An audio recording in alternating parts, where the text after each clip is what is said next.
Hey guys, welcome back to Fort Dobbs State Historic Site. We're out here in the Garrison Garden today. In our last video, we talked about some of the Native American seeds that we're going to be planting this year.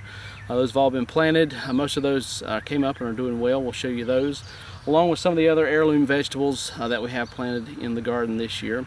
So stay tuned.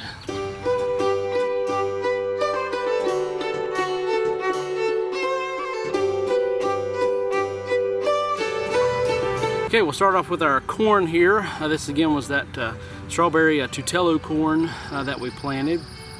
You can see it's come up well. Had almost 100% germination on these. And the tallest plants are about 1.5 feet or 2 foot tall currently. So hopefully within about a month and a half we'll have some corn to harvest. And if we move over here, right behind the corn, we have the second of our sisters here, these beans. These are the red and white little beans that we planted. We planted the black Trail of Tears beans as well.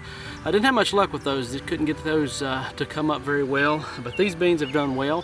I've got them trailing up these sticks here, and they have got buds on them. They'll be blossoming soon, and hopefully we'll have some beans very soon. And over beside the beans, here's our third sister, the winter squash that we planted. They've come up really well. They've got a lot of buds on them. They'll be blooming soon, and hopefully within just a few weeks we'll be able to harvest some squash off of these plants. So in the bottom half of the garden here, we have some things that maybe the European settlers in this area will be planting. One of those would be very popular here in North Carolina, potatoes. These are some small red potatoes that we've planted. You see red and white potatoes mentioned, as well as sweet potatoes are grown here in North Carolina. These red potatoes, John Randolph in his treatise on gardening from the mid-1760s, the red potatoes, he says, are typically taken new just after they begin to bloom and blossom. In other words, you harvest them when they're small. So we'll once the blossoms come out, we'll try to pull up a few of these and see what we've got underneath. But they've done really well. In this next section of the garden here, a very popular section, the cucumber section. We have some White Wonder cucumbers planted, and the period you see different varieties of cucumbers planted for different purposes, some for slicing, some for pickling, some for eating. These white cucumbers that you see referenced are typically harvested and just eaten as they are. We've built these trellises here. They are a running or a vining plant. So to save space, particularly in a small garden here, we have these trellises built. Again, John Randolph says if cucumbers are stuck like beans typically are, they will run to a great height.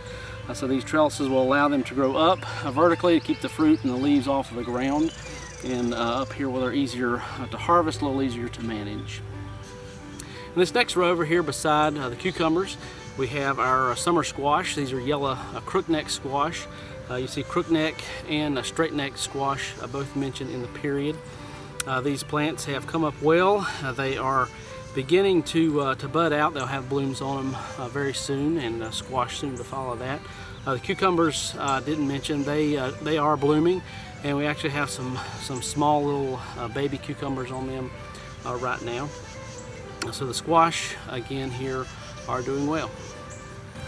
Here in the back corner of the garden, I have kind of an herb section. I have a small patch of white onions here. Behind me there are some herbs, oregano, thyme, tansy. The tansy is beginning to bloom.